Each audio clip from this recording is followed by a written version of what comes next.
नमस्कार, अफसरनामा में आप सभी का स्वागत है। मैं हूं आदित्य नामदेव। आज मैं आपकी मुलाकात एक ऐसे आईपीएस अधिकारी से करवाना चाह रहा हूं जो छत्तीसगढ़ के माटी पुत्र हैं। रायपुर में पढ़ाई हुई, उसके बाद ग्रेजुएशन जब वो करने गए तो बीआईटी दुर्ग से ग्रेजुएशन उन्होंने किया। इंजीनियरिंग के छात्र रहे। इंजीनियरिंग करना वो चाहते थे लेकिन इंजीनियर बनना नहीं चाहते थे। मतलब इंजीनियरिंग करने के बाद भी इंजीनियरिंग का जॉब नहीं करना चाहते थे। अपने जीवन में आज जहां तक भी पहुंचे हैं, अपनी माँ का योगदान उसके पीछे वो मानते हैं। और सबसे बड़ी बात, आज के समय में जब लोग आज के लेटेस्ट जो लोग चल रहे हैं उनके फैंस होते हैं, लेकिन वो आज भी मोहम्मद रफ़ी और किशोर दा जैसे सिंगर्स के फैन हैं। बहुत स्वागत करता हूं मैं 2022 बैच के आईपीएस अधिकारी हर्षित मेहर साहब का। नमस्कार सर। Thank you. शुरुआत मैं रायपुर से ही करूंगा सर, क्योंकि स्कूलिंग आपकी रायपुर से हुई, सेंट जेवियर्स स्कूल। थोड़ा सा बचपन के बारे में बताएंगे सर। बचपन में पापा की ट्रांसफरेबल जॉब थी। पापा फॉरेस्ट एसडीओ फॉरेस्ट में रिटायर हुए। तो पहले तो अनविभाजित मध्य प्रदेश था, तो जो बोलते हैं ना KG1 KG2 वो सब तो दमों में हुई। एमपी में थे उस टाइम हम लोग। और क्लास 1 से लेके 5th तक हम लोग फिर रायपुर शिफ्ट हो गए। वहाँ पे क्या हुआ कि जब छत्तीसगढ़ बना तो पापा रायगढ़ से हैं, तो और ओरिजिनली मैं भी रायगढ़ से हूँ। तो हम लोग फिर यहाँ आए, शिफ्ट हुए, रायपुर में हमने घर लिया और स्कूलिंग स्टार्ट हुई। तो 1st से 5th तक स्कूल जो है सेंट जेवियर्स रायपुर से मैंने करा। फिर 6 to 12th DPS रायपुर से पढ़ा है मैंने। और 11th-12th में मैंने PCM लिया था। तो उस टाइम होता था ना कि बोलते थे थोड़े बहुत नंबर अच्छा है तो मैथ्स ले लो, वैसा वाला था, तो ले लिया था। उसके बाद मैंने इंजीनियरिंग करी बीआईटी दुर्ग से। तो सुना है कि स्कूल में बहुत ज्यादा एक्टिव नहीं थे, मतलब स्कूल में पढ़ाई में बहुत ज्यादा ध्यान, एवरेज स्टूडेंट मान लिया जाए आपको। हाँ, ये बिल्कुल सही बात है, क्योंकि स्कूल के टाइम में मैं ये मानता हूँ DPS रायपुर में अच्छा एक्सपोजर था और मैं ज़्यादा बहुत उसको यूटिलाइज कर सकता था, लेकिन उतना मैंने करा नहीं क्योंकि उतना ध्यान नहीं था। अब कई बार होता है ना, अवेयर नहीं होते चीज़ों को लेके, तो ठीक है उस टाइम नहीं था तो उतना मैंने कुछ यूज़ नहीं किया। और मैं ऑन एन एवरेज ठीक ठाक था पढ़ाई में, मतलब ज़्यादा मेहनत भी नहीं करता था, कम मेहनत भी नहीं करता था, तो ठीक ठाक नंबर मैं लेके आ जाता था। बट स्कूल वो होता है ना कि एक्स्ट्रा कोई एक्टिविटी हुई और 10वां पार्टिसिपेंट नहीं मिल रहा तो धकेल दिया, वैसा वाला था मैं। बाकी मैं नॉर्मल था। लेकिन सर कहा जाता है कि जो स्कूल लाइफ में ज्यादा एक्टिव नहीं होता वो कॉलेज में अचानक एक्टिव हो जाता है। ऐसा कुछ हुआ क्या आपके साथ? हाँ, ये हुआ मेरे साथ। जब स्कूल मेरा खत्म हुआ तब मुझे रियलाइज हुआ कि स्कूल में बहुत कुछ कर सकता था, किया ही कुछ नहीं। तो जो फोमो क्रिएट होता है ना, उसके कारण मैंने ओवर एक्टिवनेस दिखाई है कॉलेज में। तो उसके कारण फिर क्या हुआ कि मैंने कॉलेज जैसे गया तो फर्स्ट ईयर से ही public speaking, debate, quiz, anchoring वगैरह सब स्टार्ट कर दी। मतलब उस टाइम मेरा एक्चुअली खुलने का टाइम कॉलेज में ही था। तो ठीक है, उल्टा होता है तो ऐसा ही होता है। कई बार होता है ना, बच्चा ज़्यादा शरारती होता है, बाद में सीधा हो जाता है। तो मैं उसका उल्टा था तो मेरे साथ उल्टा हुआ है उसका। फादर, मैंने सुना सर फॉरेस्ट विभाग में थे, तो क्या फॉरेस्ट में जाने का मन नहीं था फादर को देख के कि फॉरेस्ट में रहे हैं, अच्छे रैंक में रहे, SDO रहे हैं, तो ऐसा लगा नहीं उनको देख के कि यार फॉरेस्ट में जाना है या UPSC में जाना है? शुरुआत में तो तय नहीं हुआ होगा आपका? फॉरेस्ट में बिल्कुल मन था जाने का, और गवर्नमेंट सर्विस का जो इंस्पिरेशन है वो पापा से ही आया था। वो बचपन से आप जब वो सरकारी इन्वायरमेंट को देखते हैं तो आपका वो सॉफ्टवेयर हो जाता है दिमाग में कि जाना यहीं पे है। प्राइवेट का आदमी नहीं सोचता। बट फॉरेस्ट में जाने का बिल्कुल मन था। एक मेरा अटैचमेंट है फॉरेस्ट से और मेरा सिलेक्शन भी उसमें हुआ था। मेरी 5th रैंक आई थी 21 एग्ज़ाम में इंडियन फॉरेस्ट सर्विस में। तो मन बिल्कुल था और मैंने सब्जेक्ट भी ऐसा चूज़ किया था एग्ज़ाम के लिए जो कॉमन हो, क्योंकि ऑब्वियसली मेरा मन था दोनों देने का। तो लेकिन फिर होता है ना कि आपको कुछ चॉइसेस लेनी पड़ती हैं। सेम ईयर मेरा सिलेक्शन IPS में भी हो गया, तो मुझे एक कठिन मतलब डिसीजन लेना पड़ा और जिसके कारण मैं इसमें आया। बाकी मन मेरा बिल्कुल था और यहाँ भी हूँ। सेवा में कहीं जहाँ भी रहूँ वहाँ सेवा तो दूंगा अपनी। 1st से 5th तक आपने बताया जेवियर्स में पढ़ा आपने, 6 से फिर DPS में पढ़ा, थ्रू आउट इंग्लिश मीडियम से ही पढ़ाई आपने की है। उसके बाद BIT दुर्ग। यही कहा जाता था कि 10th में जिस बच्चे का नंबर अच्छा आ जाए उसको मैथ्स दिलवा दो। मतलब अनडाउटली ये होता था कि स्कूल में ही बता दिया जाता था कि इस नंबर से इस नंबर तक वो मैथ्स सेक्शन में रहेंगे। मैथ्स सेक्शन में रहना और मैथ्स लेने का मतलब एक ही होता है कि आगे चल के इंजीनियरिंग करना। इंजीनियरिंग करने का सोचा था उस समय? कोई चॉइस ही कहाँ होती थी मतलब ऐसा होता है ना कि अगर ठीक ठाक नंबर है तो मैथ्स लिवा देते हैं घर वाले और उसके बाद आप इंजीनियरिंग ही करेंगे, ऑब्वियस है। तो ये चॉइस मैं ये नहीं बोलूँगा मेरी कॉन्शियस चॉइस थी, ये एक सामाजिक चॉइस जो होती है वो थी कि आपने मैथ्स पढ़ा है तो उसके बाद आप इंजीनियरिंग पढ़ो और आप इंजीनियर बनो। लेकिन इंजीनियरिंग के टाइम मेरे को समझ में आया कि इसमें मेरे को उतना मज़ा नहीं आ रहा है और मेरे को जो करना है वो ही करना है। जो अंदर दबा हुआ था उसको उभारने की ज़रूरत थी। तो उसके बाद फिर मैंने डिसाइड किया कि नहीं, मैं प्लेसमेंट वगैरह में नहीं बैठूंगा। और फिर जैसे ही कॉलेज ख़त्म हुआ फिर मैं दिल्ली चला गया तैयारी करने के लिए। उसी सवाल पे हर्षित जी मैं आ रहा हूँ कि बीआईटी से मैकेनिकल इंजीनियरिंग में आपने ग्रेजुएशन किया, लेकिन ग्रेजुएशन के बाद भी बहुत अच्छी जॉब मिल सकती थी, अच्छे कैंपस आते थे रहे होंगे निश्चित तौर पर उस समय। क्या उसको देखकर लगा नहीं कि लाइफ सिक्योर है, फिर नया रिस्क क्यों लिया जाए? क्या हुआ, क्या था मन में, क्या चल रहा था उस समय? दो चीज़ें हैं। पहली चीज़, घर वालों का सपोर्ट बहुत था और जब इतना बड़ा बैकबोन आपके साथ चलता है तो आपको अपने आप एक इंस्पिरेशन मिल जाती कि नहीं, मैं रिस्क तो लेना है। वो बोलते हैं ना, रिस्क है तो इश्क है, तो रिस्क तो लेना है एक बार। और सिक्योरिटी के लिए मैंने कभी सोचा नहीं, क्योंकि घर वालों ने मुझे कभी रियलाइज़ नहीं करवाया कि आपको पहले जॉब लो, बाकी बातें बाद में करेंगे। उन्होंने बोला क्या करना चाहते हो? बोला ये करना है, यूपीएससी के लिए ट्राई। बोले ठीक है जाओ। एक भी बार नहीं बोला कि क्यों नहीं कर रहे हो, 4 साल वेस्ट हो जाएंगे, क्या किया तुमने, कुछ नहीं बोला। तो वो मुझे घर वालों से बैकिंग थी और उसके बाद मुझे कोई इशू नहीं हुआ इस चीज़ में। ये विश्वास माँ का ज्यादा था आपके लिए कि फादर का ज्यादा था आपके लिए? दोनों का ही था विश्वास, तो दोनों का ही था। और मेरा खुद का भी विश्वास था कि अब जैसे आपने मैथ्स की बात करी, तो जो मैथ्स लेने का चॉइस था वो सामाजिक चॉइस था, मेरा चॉइस नहीं था। लेकिन पहली बार मैं अपनी लाइफ में अपने करियर का चॉइस खुद ले रहा था, जो मेरे आसपास में कोई नहीं ले रहा था। उस टाइम मेरे बैच में कोई बैचमेट मेरा नहीं मिला जो बोल रहा था यार चल साथ में यूपीएससी की तैयारी करेंगे। कोई नहीं मिला मुझे। सब गेट की तैयारी कर रहे थे, आईआईटी में जाने के वाले थे, एमटेक करने वाले थे। तो कुछ डिसीजंस ऐसे लेने पड़ते हैं आपको जहाँ आप अकेले दिखते हो, तो लेकिन बाद में जाके वही आपको सफलता की ओर लेके जाते हैं। बीआईटी दुर्ग से ग्रेजुएशन करना, छत्तीसगढ़ के लोग आज भी हर्षित जी बहुत ज्यादा संख्या में यूपीएससी क्लियर नहीं कर पाते। बहुत अलग अलग कारण है, वो माहौल नहीं है, लेकिन धीरे धीरे अब चीजें बेहतर हो रही हैं पहले से। 2021 बैच में शायद एक साथ 11 लोग का सिलेक्शन उस समय छत्तीसगढ़ से हुआ था। फिर भी रायपुर में रहना, एमपी में भी आप कई जगह रहे, उसके बाद बीआईटी दुर्ग में पढ़ना, बहुत ज़्यादा उम्र नहीं होती ग्रेजुएशन करने के बाद भी। छत्तीसगढ़ का जो युवा है, जो यूथ है, वो भी उसका बचपन ही रहता है। लेकिन फिर दिल्ली जैसे शहर में जाके कोचिंग करना, तैयारी करना, कितना अंतर आया इस हर्षित में और जब दिल्ली जो हर्षित पहुंचा उसमें? ज़मीन आसमान का फ़र्क है, ज़मीन आसमान का। No offence to my teachers in college और एनीवेयर, बट उस 1.25 साल के अनुभव में जो दिल्ली में मैंने सीखा, वो शायद मैं पिछले 4, 5 या 10 साल में भी मैंने नहीं सीखा था। तो उस टाइम मैंने रियलाइज़ किया कि घर से बाहर निकलना बहुत इंपॉर्टेंट है। अभी तक क्या होता था, मैं घर में रहता था, अप डाउन करता था, दुर्ग से भी रायपुर में मेरा घर था, तो उस हिसाब से मेरी ट्रेनिंग नहीं हुई जो मुझे सीखनी थी। तो जब मैं दिल्ली गया तो सारी चीज़ें एक साथ स्टार्ट हुई। आपको घर से भी दूर रहना है, आपको पढ़ाई भी करनी है, आपको कोचिंग भी जाना है, आपको वहाँ पे पीजी में भी रहना है, खाने का भी देखना है, आना जाना करना है, तो इतनी सारी चीज़ें। और उसके ऊपर आपके ऊपर एक एक्सपेक्टेशन है कि आप एक एग्ज़ाम क्लियर करोगे।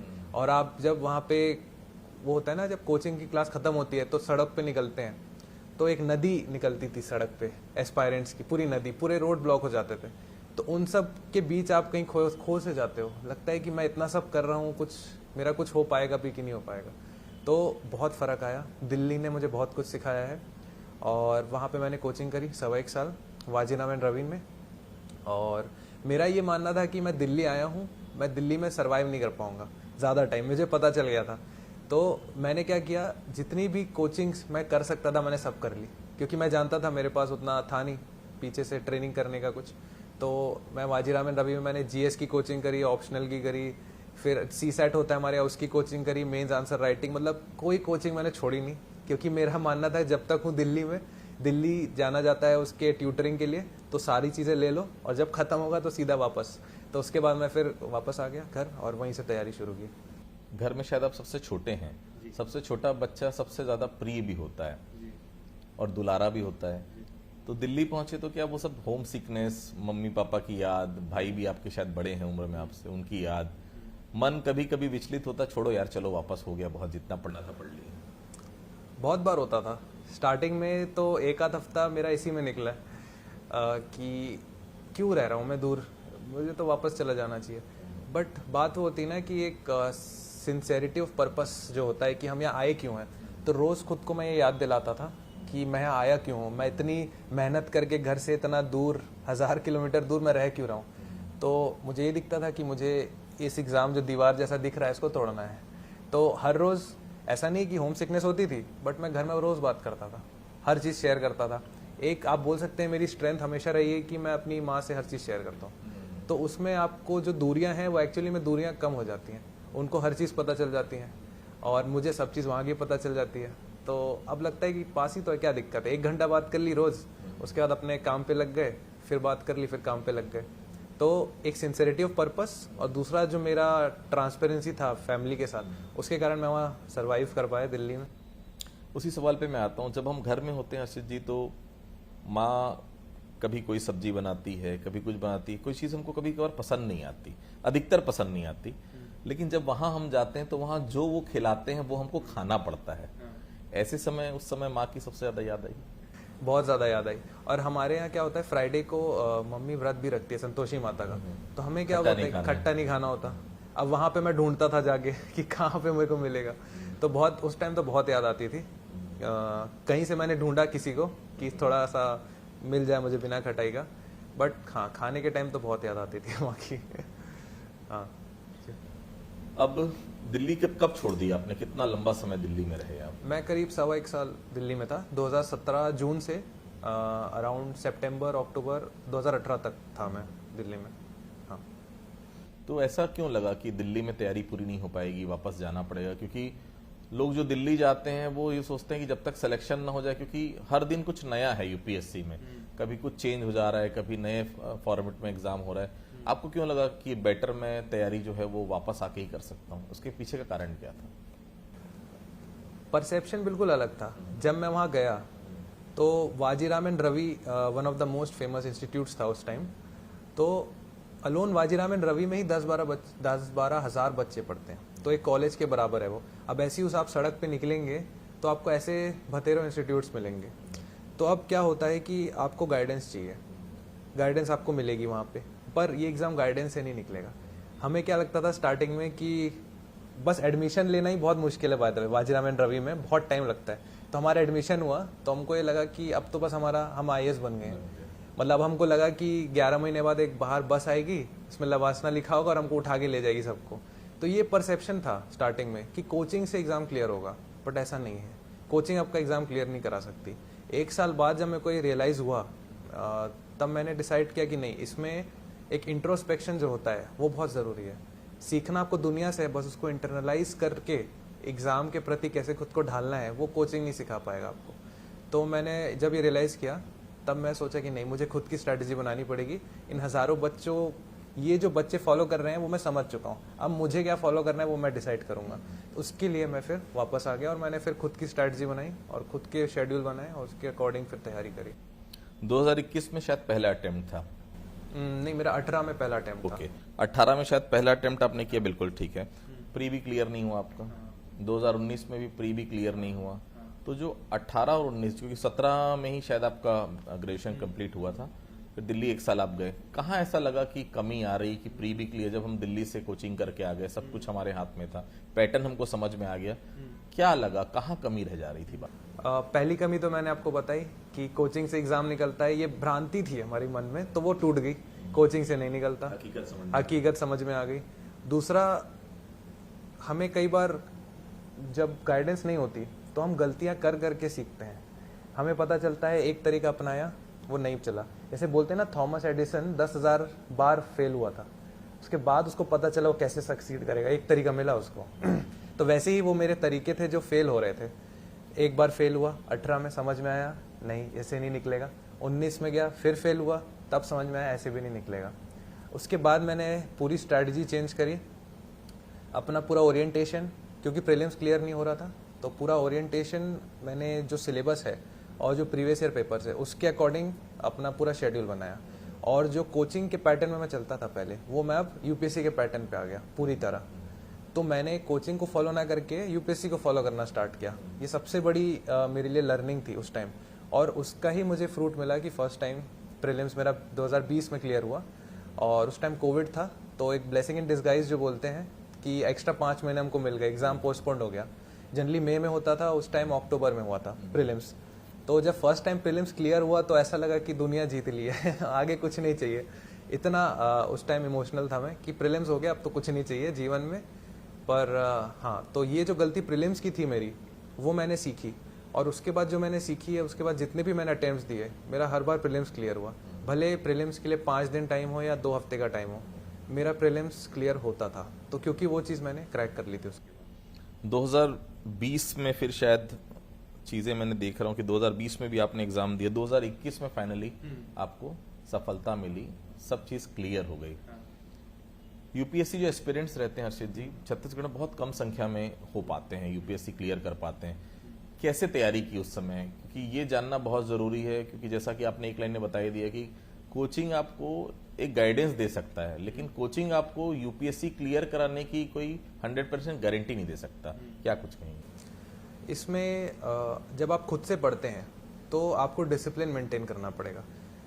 90% लोग कोचिंग इसलिए जाते हैं कि उनमें डिसिप्लिन नहीं होता पढ़ने का। उनको लगता है कि जब वो लोगों के साथ पढ़ेंगे, है ना, एक शेड्यूल मिलेगा, क्लास जाएंगे, तब जाके उनमें डिसिप्लिन आएगा। तो ये अप्रोच गलत है मेरे हिसाब से। अगर आप इतना बड़ा एग्जाम दे रहे हैं और आपको अंदर सेल्फ मोटिवेशन नहीं है, तो आप क्लियर नहीं कर पाएंगे इस एग्ज़ाम को।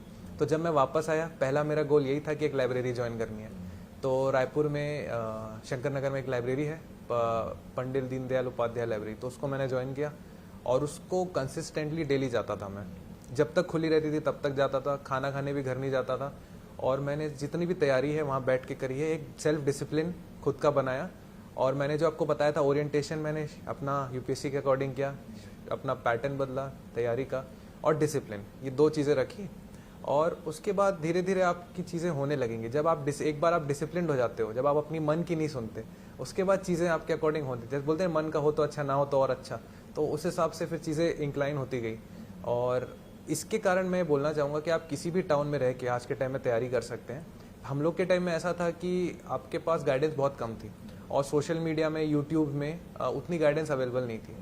तो लोग दिल्ली जाते थे बहुत ज़्यादा। अब क्या हो गया है कि आपका सोशल मीडिया इतना इंपॉर्टेंट हो गया है, इतनी अच्छी आउटरीच है, जितने भी सारे टॉपर्स हैं वो सारे आके आप खुद का यूट्यूब चैनल खोल के आपको डायरेक्ट गाइड कर रहे हैं। आपको कोचिंग की ज़रूरत कहाँ है?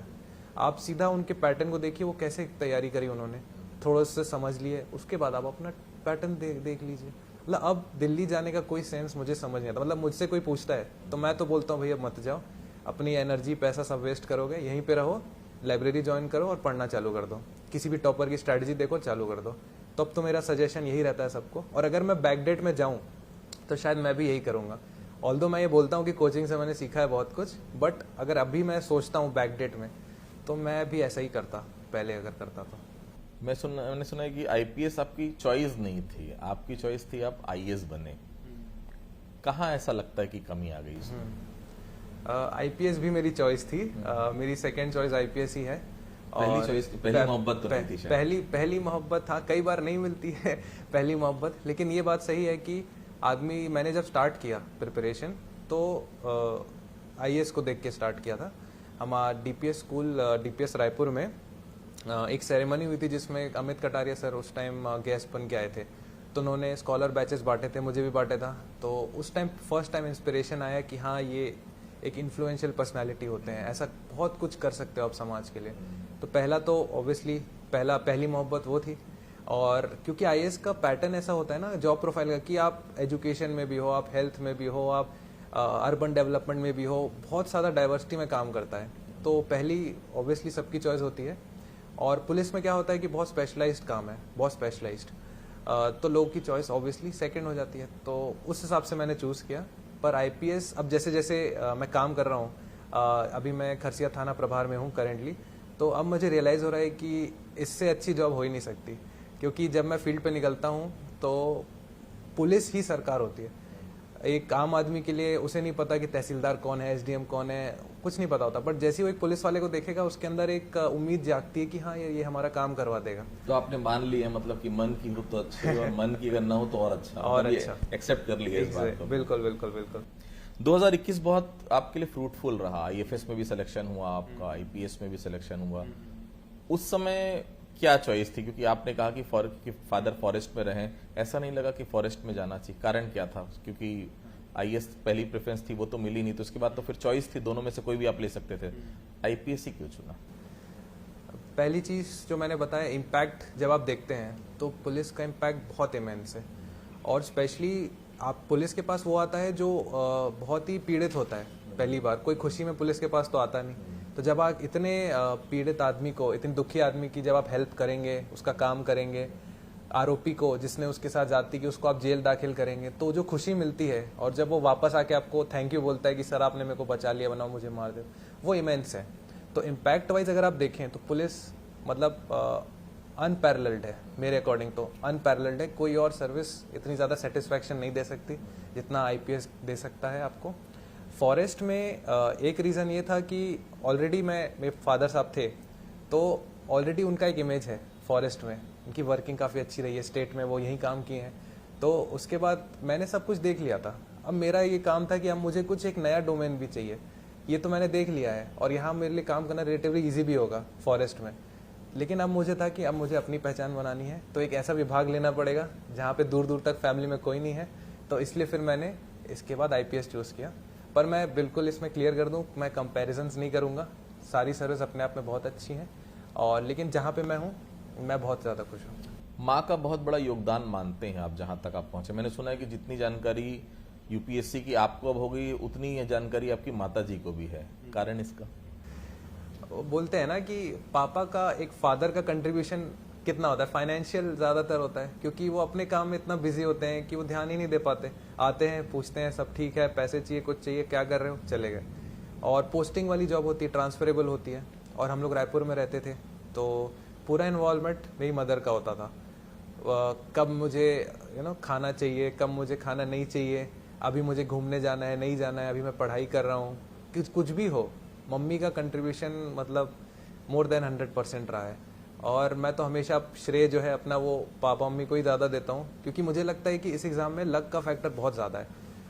घर वालों का सपोर्ट बहुत ज़्यादा इंपॉर्टेंट है। कई बार वो होता है ना, आपको आपके कर्मों का भी फल मिलता है और आपके माता पिता के कर्मों का भी फल आपको मिलता है। तो अब मेरे माता पिता ने कुछ अच्छे कर्म किए होंगे जो मुझे मिला है। मेरी मेहनत ठीक है, अपनी जगह है, पर हर कोई मेहनत करता है इस एग्ज़ाम में। और आप देखेंगे सक्सेस रेट 0.01%, बहुत ज़्यादा कम है सक्सेस रेट। तो इस हिसाब से मैं कई बार सोचता हूँ कि नहीं, लक का फैक्टर तो बहुत है और मेरे माता पिता का कर्म है जिसके कारण मुझे मिला है। बाकी हाँ, मैं ये मानता हूँ। जब कोई आईपीएस सेलेक्ट होता है तो वो सोचता है कि उसकी जीवन साथी या तो आईपीएस हो या आईएएस हो। जब आईएएस कोई सेलेक्ट होता है तो वो भी सोचता है आईएएस मिले, आईपीएस मिले। हर्षित जी ने अपने लिए क्या प्लान करके रखा है? कैसी जीवन साथी होनी चाहिए आपको? मेरी जीवन साथी ऐसी होनी चाहिए जो घर वालों को लेके चले क्योंकि वो कोई भी सर्विस की हो, वो आईएएस, आईपीएस हो, डॉक्टर हो, लॉयर हो, कोई भी हो। इम्पॉर्टेंट ये है कि प्रोफेशन इम्पॉर्टेंट नहीं है, व्यक्तित्व इम्पॉर्टेंट है। मतलब उसमें जो घरेलू आप बोलना चाहिए, वैल्यूज़ होना चाहिए, एक वैल्यू सिस्टम होता है, एक मॉडर्निटी भी होती है, लेकिन एक वैल्यू सिस्टम, ग्राउंडेडनेस भी होती है।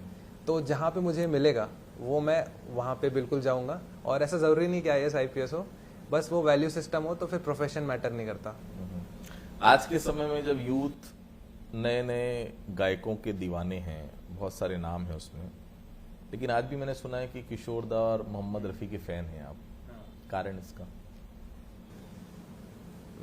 घर में माहौल रहा है, मोहम्मद रफ़ी, किशोर दा के गाने बहुत चलते थे। आपकी जनरेशन में तो ये नाम बहुत पुराने हो चुके हैं। हाँ, बट मतलब ये सिंगर्स एवरग्रीन सिंगर्स हैं। इनके आई डोंट थिंक जो गाने आए हैं वो अगले 100 साल में भी आएंगे ऐसे गाने। तो इनका माहौल तो कौन ज़्यादा बेहतर लगता है, मोहम्मद रफ़ी की किशोर? मोहम्मद रफ़ी साहब मुझे ज़्यादा लगता है। कुछ सुना दीजिए सर, उनके गाए हुए कोई गाने आपको याद हो, कुछ दो पंक्तियां गुनगुना दीजिए।